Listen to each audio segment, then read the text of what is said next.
Marcus's guests all did their best to settle in. Despite being royalty, however, they were completely taken aback by the accommodations Marcus laid out for them. They were not used to this level of comfort or even service. The first dinner was very different from most they ever had. The dining room transformed into a proper banquet hall as opposed to a ship's canteen. All of the guests present, even the guardsmen, had a place at the table, with Marcus electing to stand aside while they discussed potential activities. All of the women on board managed to find their way into the cargo hold where the wardrobe items were kept, with the 4 queens of the kingdoms now sporting some very fetching lingerie and negligee, some of it incomplete as the ladies thought some of it was too much. Marcus remained very annoyed throughout proceedings. The girls, his new apprentices, were also justly clad in skimpy, sexy, or otherwise erotic attire.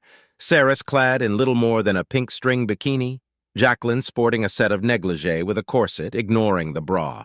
Ariana wearing, proudly, a one-piece back-lace lingerie set. Tamara the snow elf was clad in a set of lacy white lingerie, including stockings and garter. Finally, the Magister Leliana wore even less than that, choosing to wear little more than a skirt with stockings. Marcus became more annoyed than usual, considering all the ladies seemed to be flirting with him. As dinner ended and the mood became very jovial, Arcturus interrupted. "Commander Marcus, I have finally received identical details from the starship in the system. I have already granted access to the factory's landing platform." "Oh, good.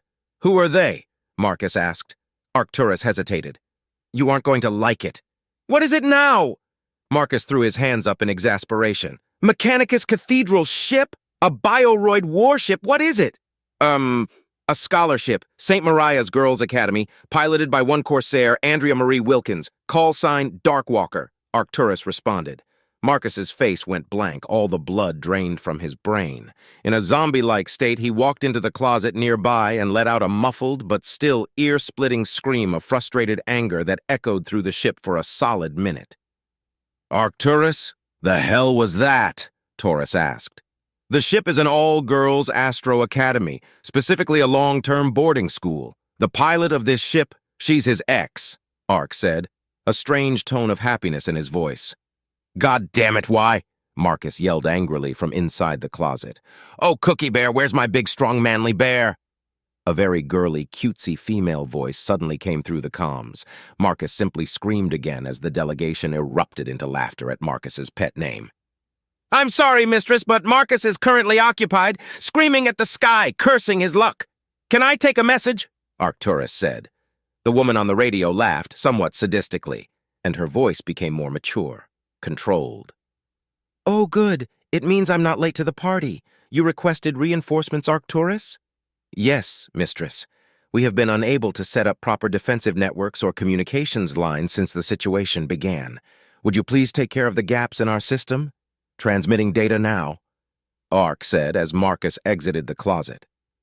Marcus refused to respond to anything or anyone and marched to the table. He used his combat knife to pop the cork on a bottle of wine and effortlessly drank the entire thing right there, right then. He threw it against the wall, shattering it. He smacked his lips. "Well, I got rid of a perfectly good bottle of Chateau du Catois and I didn't even get buzzed because I forgot alcohol has no effect on me." "You can't get drunk?" Edward said in shock. "No." Edward put his hand on Marcus's shoulder and said, "I am so sorry." "I know. Arcturus, when all is done, reset the factory to receive the newcomer. I'm going to go slam my head into a wall somewhere," Marcus said and walked away. "As you wish, sir. Should I get your painkillers?" Arc asked, trying not to chuckle. "It seems there is something a little deeper here, a story of epic proportions. Perhaps you can explain it to us later, Arcturus?" Edward asked, a brow furrowed. "With pleasure, sir. Even my own AI is against me. Was I cruel to kittens in a previous life?" Marcus bellowed as he marched down the hall. "What is it with Marcus and women exactly?" Ceres asked. "He joined the Corsair program to get away from them. He grew up with women essentially swarming him his whole life. This was his chance to understand what it meant to be alone. 64 deaths, and 12 years later, here we are, once again swarming with legions of beautiful women.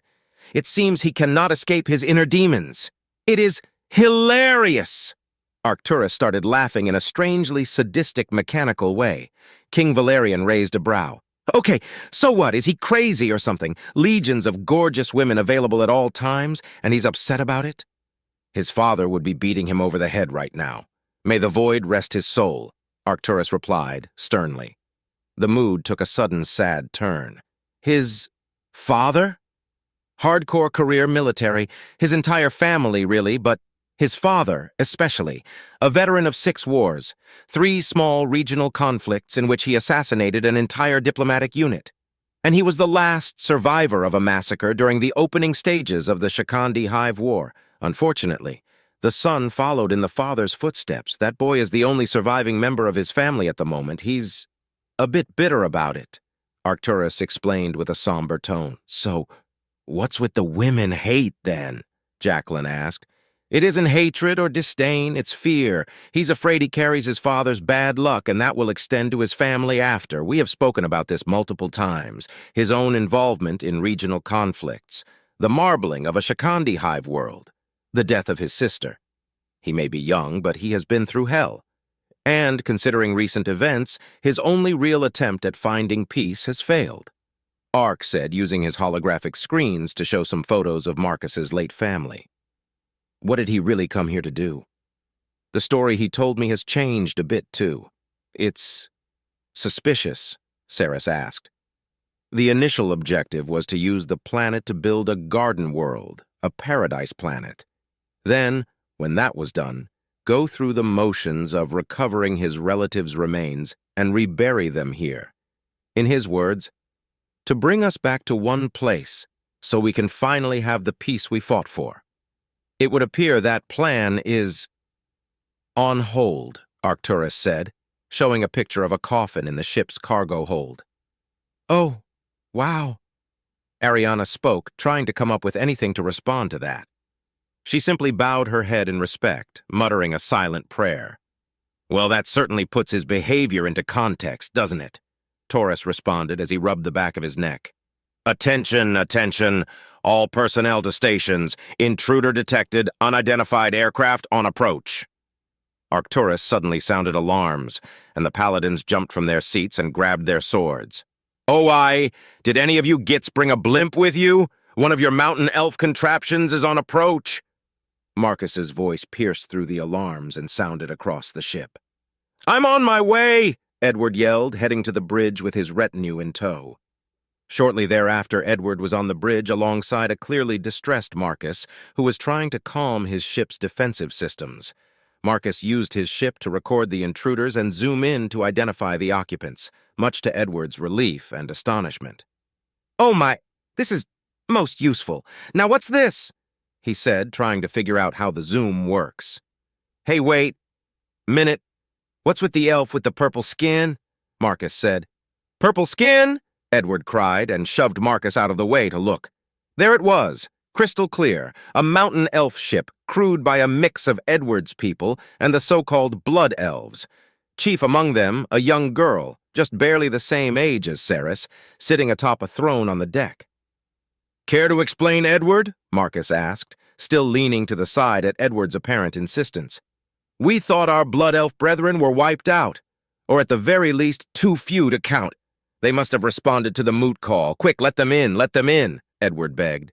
Okay, geez. Keep your undergarments on. Arcturus, clear the craft for landing, Marcus replied as he kept frantically pushing buttons. Affirmative, sir. Sending drones to establish communications.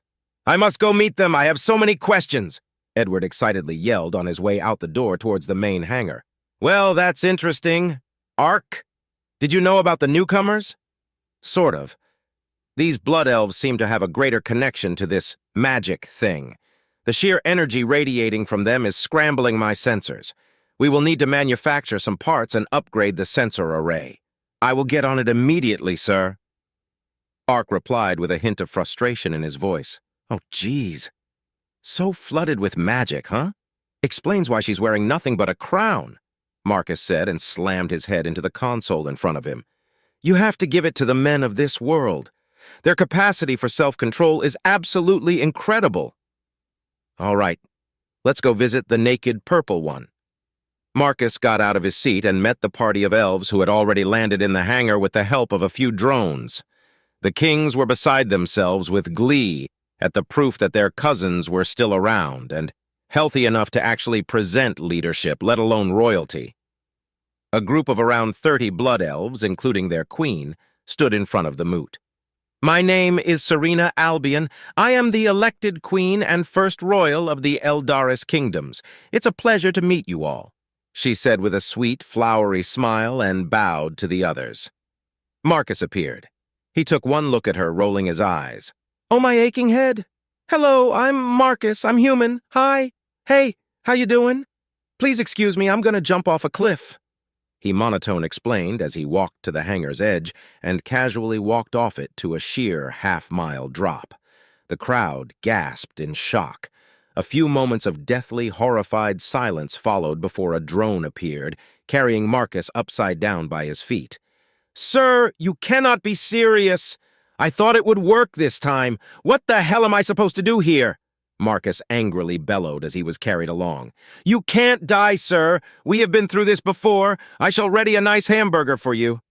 Arcturus sarcastically chuckled to himself. "Better be a big one," Marcus said under his breath.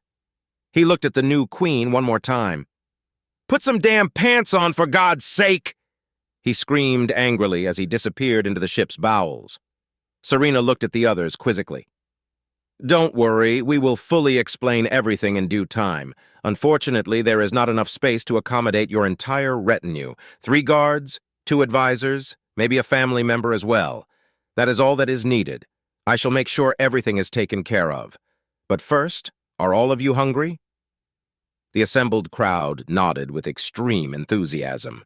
"Very well. Arcturus, do you perhaps take out orders?" Taurus asked.